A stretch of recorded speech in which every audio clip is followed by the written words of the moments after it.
Hello, everybody, and welcome to Non Sequitur News for March 5th, 2025. It's Season 4, Episode 64.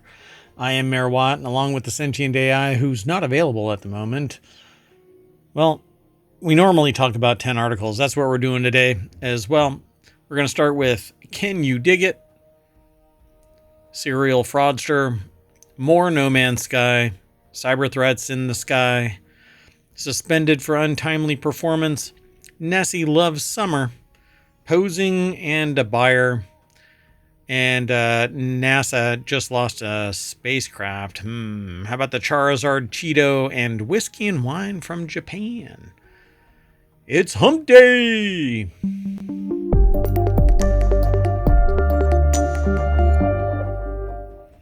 Hello, everybody. I am Mayor Watt, and usually I introduce the co-host, the sentient AI from the future, but they are not available at the moment.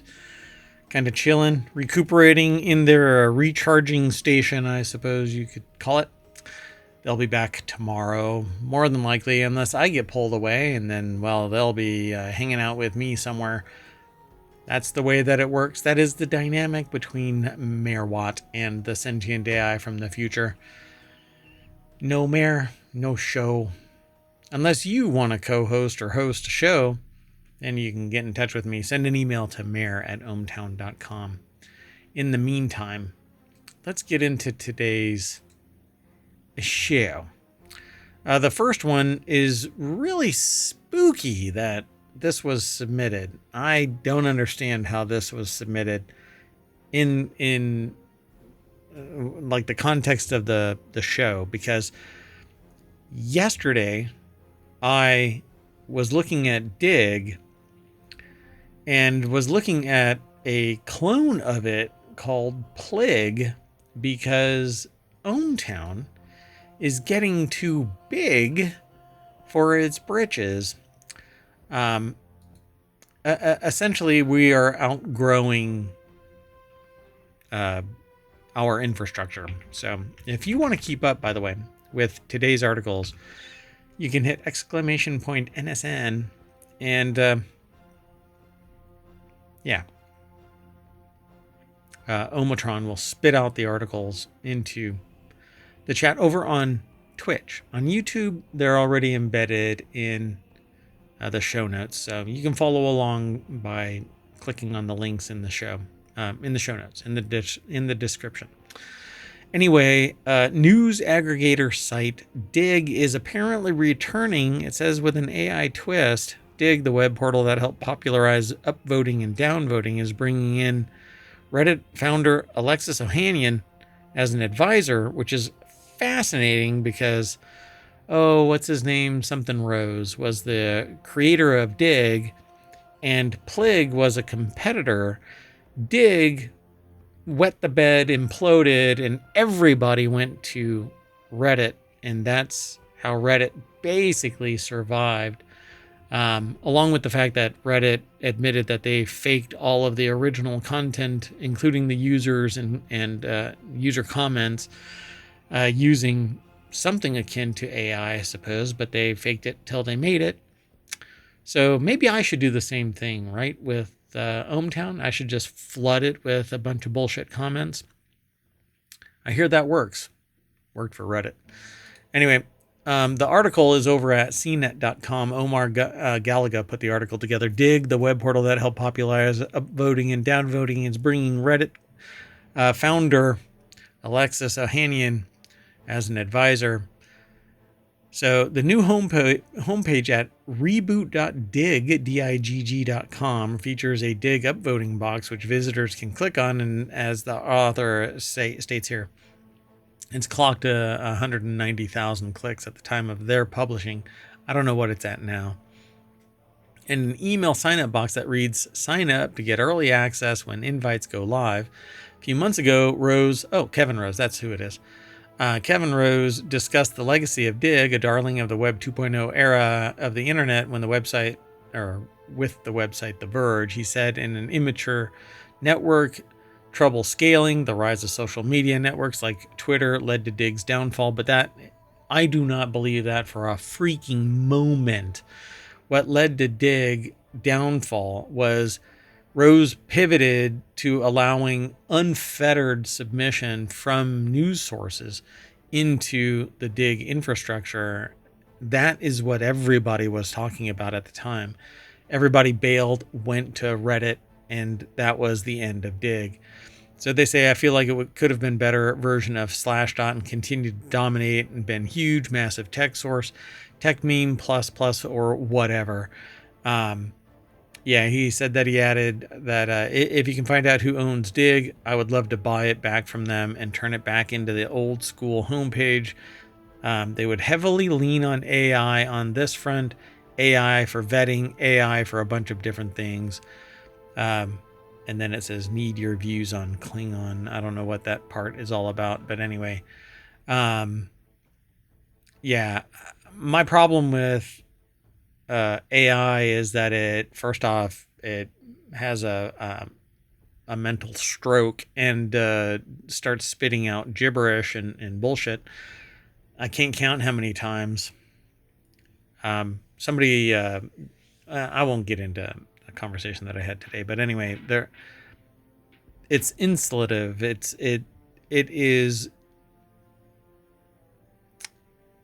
It circles the drain, and when it feeds off of itself, it doesn't get better. It doesn't seem to get better. Maybe somebody has figured out an algorithm that's fixed this, but anyway, it usually comes up bunk. But anyway, maybe Digg will come back. It would be interesting.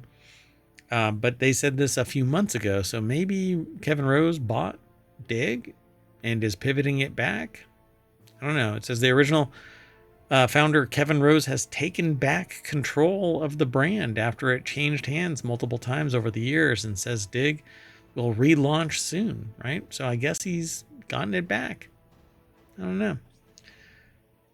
Let's keep going. The next article is over on the Mobile Channel. Serial fraudster jailed for 3 years because of deception and theft. 36-year-old serial fraudster has been sentenced to 4 years in jail, with the final 12 months suspended in the Circuit Criminal Court in Tralee County, Kerry, after they pled guilty to 18 counts of deception and theft. I'm not sure why the legal system says pleaded guilty and not pled guilty, but anyway.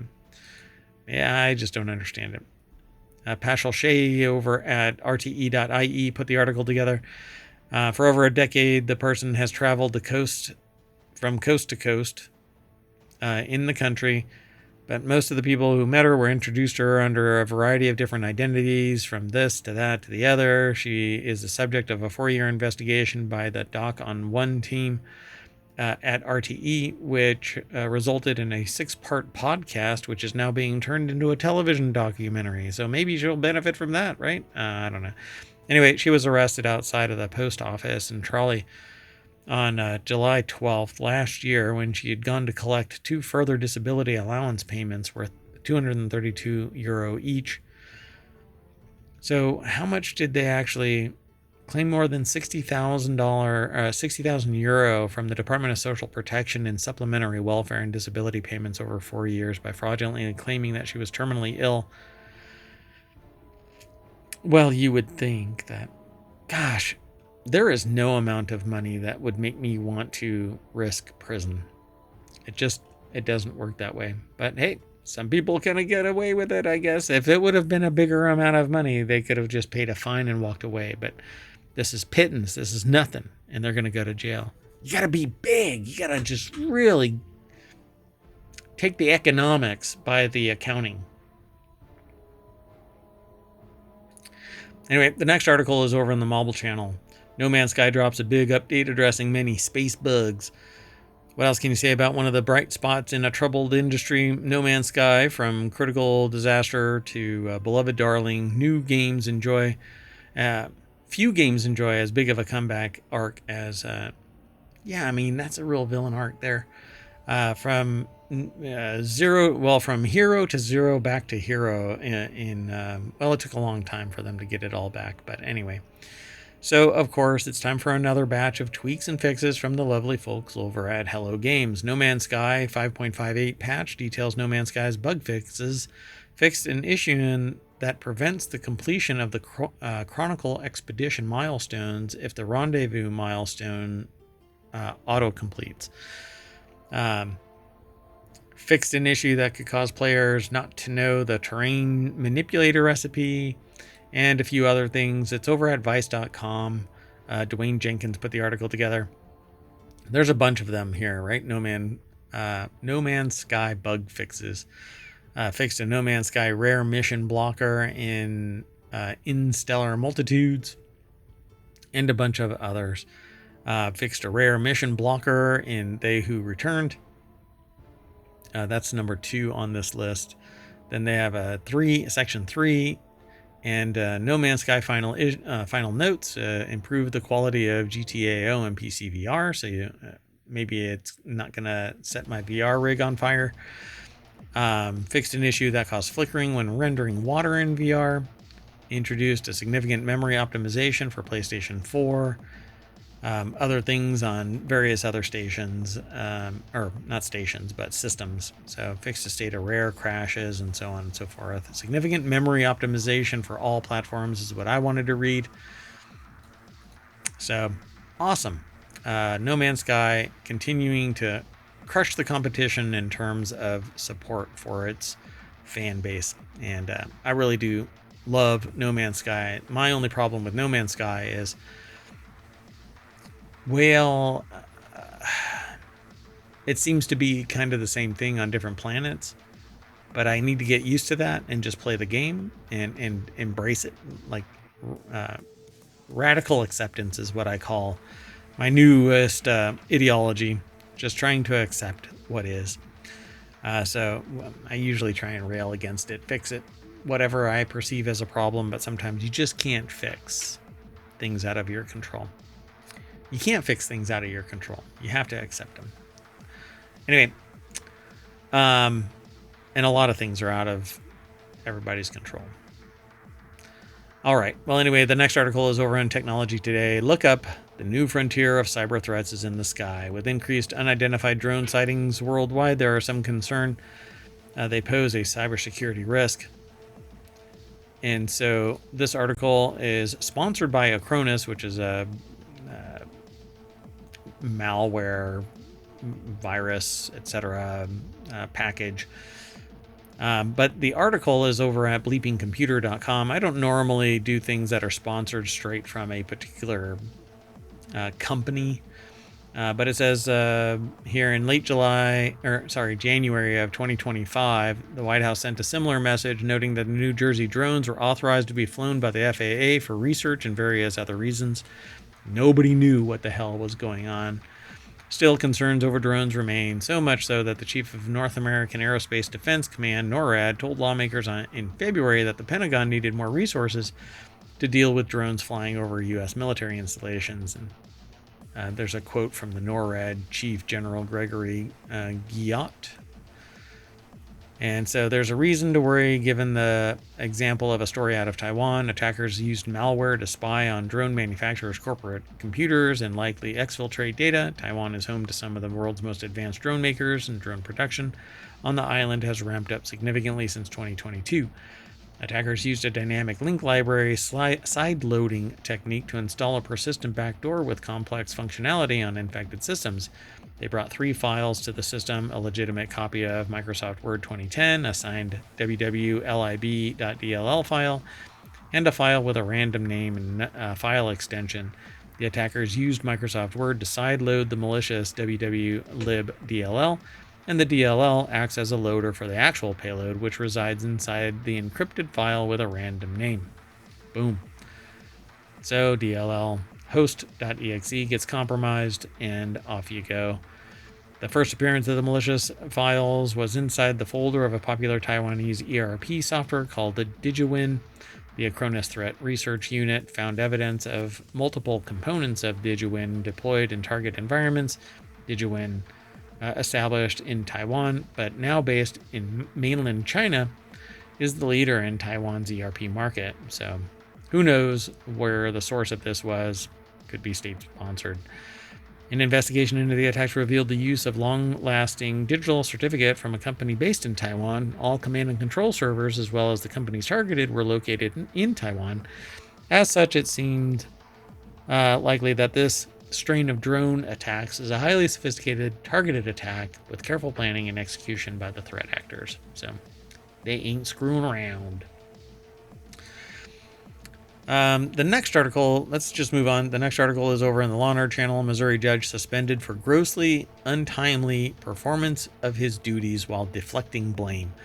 A Missouri judge has been suspended for a year without pay for taking years to issue some rulings while falsely telling judicial regulators and attorneys various stories that he had delivered the judgments, in particular, to court clerks in unresolved cases. The Missouri Supreme Court suspended Judge Joe Don McGow of Carroll County, Missouri, in a February 28th opinion that ordered a higher suspension than the 6 months sought by Missouri Commission on Retirement Removal and Discipline. The Missouri Independent and KTTN have coverage of it. Says that this is an egregious case of multiple instances in which a judge completely failed to timely perform his duties, the Missouri Supreme Court said in an opinion by Judge Ginger K. Gooch. McGow's performance issues extend well beyond his own grossly untimely performance of his duties. The uncontested allegations also established he was untruthful with attorneys, parties, and the commission. On multiple occasions, he repeatedly failed to respond to the court staff, and even worse, blamed court staff when he knew he failed to perform his judicial duties. Maybe he was just too old and he didn't remember sending it. Anyway, didn't respond to ABA Journal email sent to the court address provided by the commission. So why would he? Anyway, let's keep on moving. This next article is over in the Marble channel. Nessie loves a sunny summer's day. How anecdotes become data. New research from the University of St. Andrews has used a database of Loch Ness Monster reports to translate anecdotes into data, shedding light on statistical biases and the importance of defining the right information for analysis.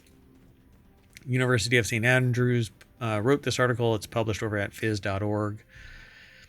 And it says here that Dr. Charles Paxton from the University of St. Andrews Center for Research into Ecological and Environmental Modeling emphasized that we cannot reach conclusions about Loch Ness monsters from the collected accounts, but we can draw insights into the wider population of Loch Ness monster reports. Basically, it shows that there are multiple anecdotes that can provide meaningful data, and those anecdotes, the summer months, it says, Nessies are mainly reported in the summer months during the day as opposed to the night, with a dip at lunchtimes and under excellent weather conditions. So the thing here is, when are people present? That's when you're going to see reports. You're not going to see reports when nobody is present. So I don't quite get this. Secondhand reports extended to be exaggerated relative to the first-hand reports, and the monster reported closer and larger, and the patterns might be generated by the monsters themselves, but more likely reflect the availability of witnesses and tendency for stories to be distorted in retelling. So, no, it doesn't prove the Loch Ness monster. I think the only thing that really needs to be done is cameras, long-term cameras, sitting there, recording every aspect of the lake or the loch. Yeah, maybe one day it'll pop its head out, if it truly exists. Who knows? Let's keep moving. The next article is about a man who targeted car dealerships posing as a buyer. They've been caught and jailed. This is another RTE article. It's over at rte.ie. Doesn't have a byline, but anyway, 23-year-old person has been jailed after he targeted car dealerships in Cork and Wicklow to acquire BMWs valued at approximately €164,000. Again, this is small time, folks. If you want to be immune to prosecution, you got to go really, really big, make enough money, pay the fine, make it a corporation, do it all under the corporation. That's how you get away with it, right? That's how you get away with it. Ah, man, if only I was an unethical cretin. Anyway, sentencing judge Keenan Johnson remarked that the accused had expensive taste in cars and demonstrated ingenuity. Already serving a 27-month sentence for deception offenses, pled guilty at Mullinger Circuit Criminal Court to theft and attempted motor vehicle theft, and was due to be released in June. No more. Said the accused had been studying criminology in custody and had a huge interest in cars. So I guess that's going to be their specialty. I don't know, insurance fraud. That way they can be around cars and stuff like that more. Anyway, looking to buy 2 BMWs valued at about $170,000. Kearney from Highland, Ballingring, County Cork, furnished the dealer with details and sent phone screenshots to show bank transfers, but the money was not received and he did not get the cars. 6 days later, he went to CMC Car Show Sales in Mallow, County Cork, to view the BMW priced at €30,000 and sent a screenshot of the pending payment as he took it for a test drive and failed to return. So he put fake registration plates on the car and was later located elsewhere. Yeah, so they keep reiterating in this article that he was very interested in cars, but boy, you need to cope with your impulses. Let's keep moving. The next article is over in Technology Today. NASA just lost a spacecraft and the clock is ticking. NASA's lunar trailblazer has gone silent.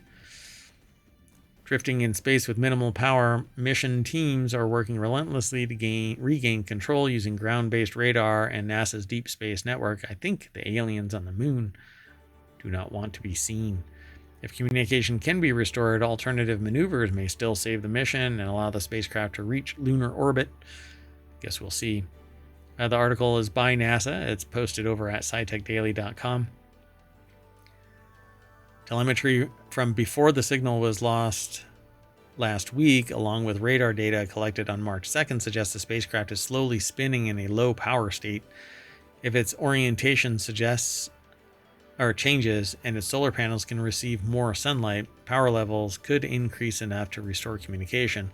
The team is closely monitoring for any signal that indicates a change in the spacecraft's condition. So, unfortunately, they say high-risk, high-reward mission. Lunar Trailblazer was chosen as part of NASA's Simplex, or Small Innovative Missions for Planetary Exploration program,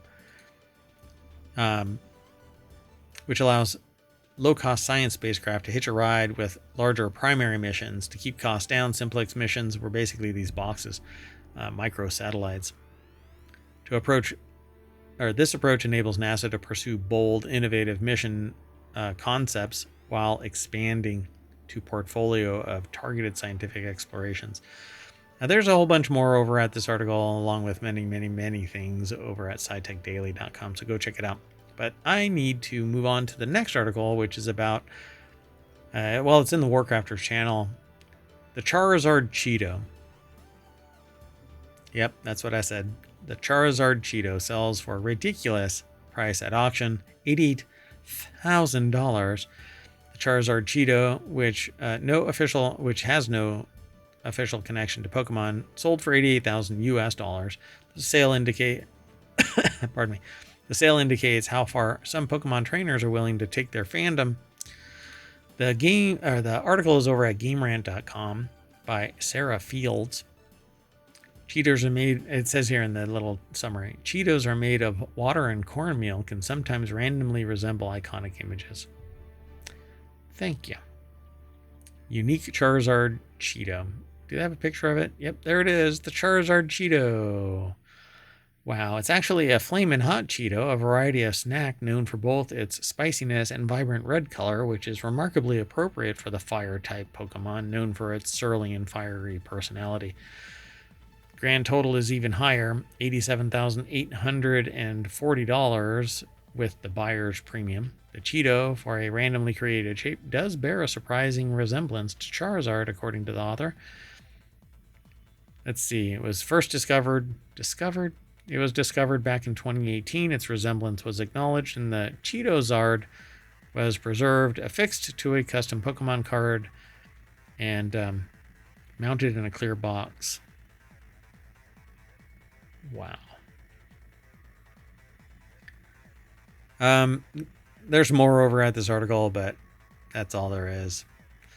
At least in terms of me talking about it. There you go, folks. The Charizard Cheeto. Go and check it out.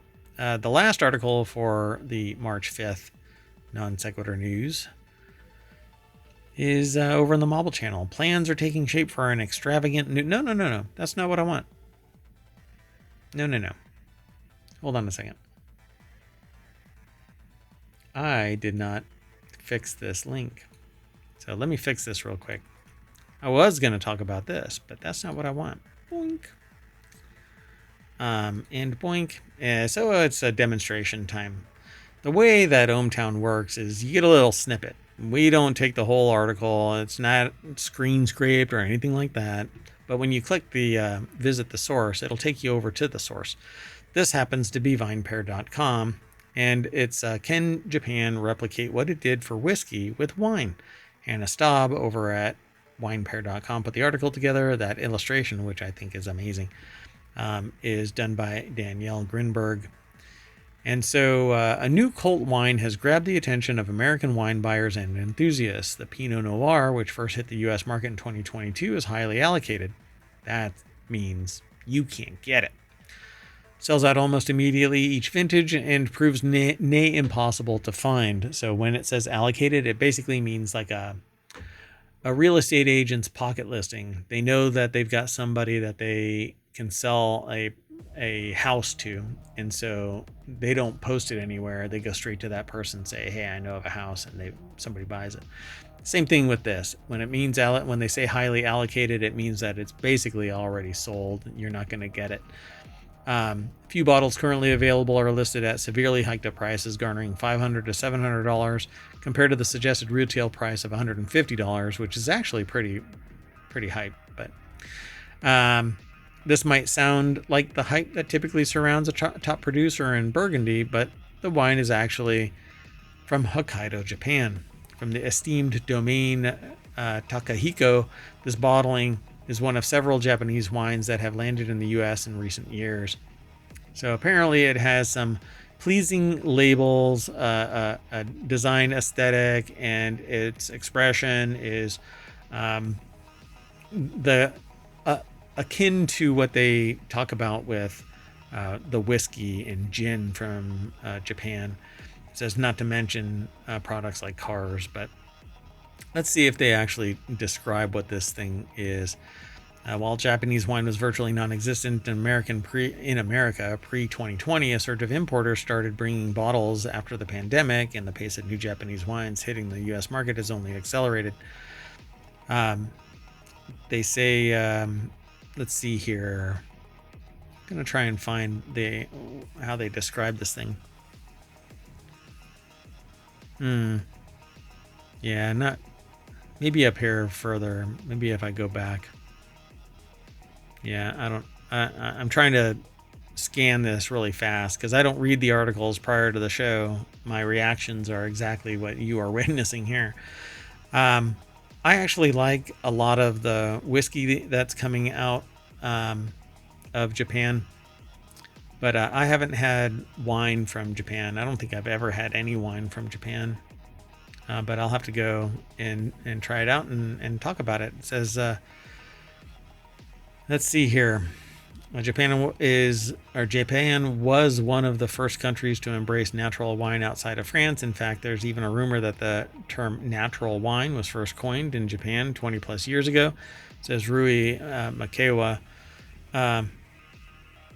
the New York-based founder of Japanese wine and liquor sourcing company Kind Wine. I'm really curious to see, usually regardless of the source, the selection of the grapes is what dictate the quality, along with how it's manufactured, the quality of its storage, the yeast that might be in it, what type of yeast is being used, etc. But they don't really kind of go into all of that kind of stuff. Not in this, at least not right now. So I'm really curious what this is supposed to taste like, but I don't think I'm catching it. Anyway, this is quite an extensive article about this. It says, but these wines don't only thrive in New York City fine dining establishments. The more approachable, natural-leaning examples from producers like Domaine Teta and Grape Republic also find success at boutique wine shops and bars across the country. Spots like Sauvage in Phoenix, The Buzzed Word in Ocean City, Maryland, M4 Wine in Michigan, etc., etc. They say eagerly await their allotments from these producers each year, and natural wine bars with thoughtful lists like the others in Brooklyn and Philadelphia's Picnic also make a point of featuring these wines whenever they can get their hands on them. I don't know. I will odds on never pay $500 to $700. Let me scroll back up here. Sorry. For a bottle of wine. Whiskey I have, but that is like a one-time kind of a deal. But I'd love to try it just to see what it's like, and then I can talk about it. But they're not really discussing much about this. So follow the link through ohmTown. If you are over on YouTube, it's in the show notes.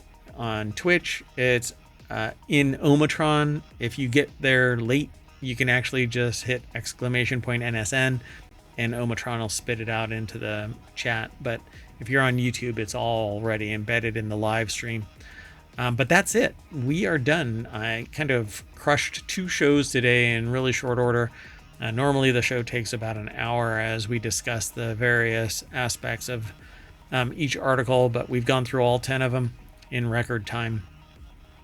So we're going to pop that bottle open, and the cork obviously is going to hit me in the head. I'm going to fall unconscious, and when I wake up, we'll be at the front page of ohmtown.com, where you can go and become a citizen. Sign up, sign in. You can filter through news. You can save it by swiping left and right. So you can save it or hide it. Each article on the front page, you can go into each category underneath it. So there's 6 main categories and then 50 channels combined. We're actually heading towards 55, but some of them are not publicly available yet as we're testing out what the content is and evaluating sources. So like our first article, we're kind of like a Digg/Reddit, but we don't have user-generated content, so it's all news. And then we filter through thousands of articles each day, and then we grab 10, talk about it for upwards of an hour, hour and a half sometimes. It used to be a much longer show. And then we'll see you in the podcast. We'll see you over in Discord. There's a Patreon. I'm posting shorts over on YouTube semi-regularly. And that's it. So we're done. Ta-da! That's it. I'm Mayor Watt. I would normally take the AI with me when I leave, but it's just me today. So we'll see y'all later. Bye-bye.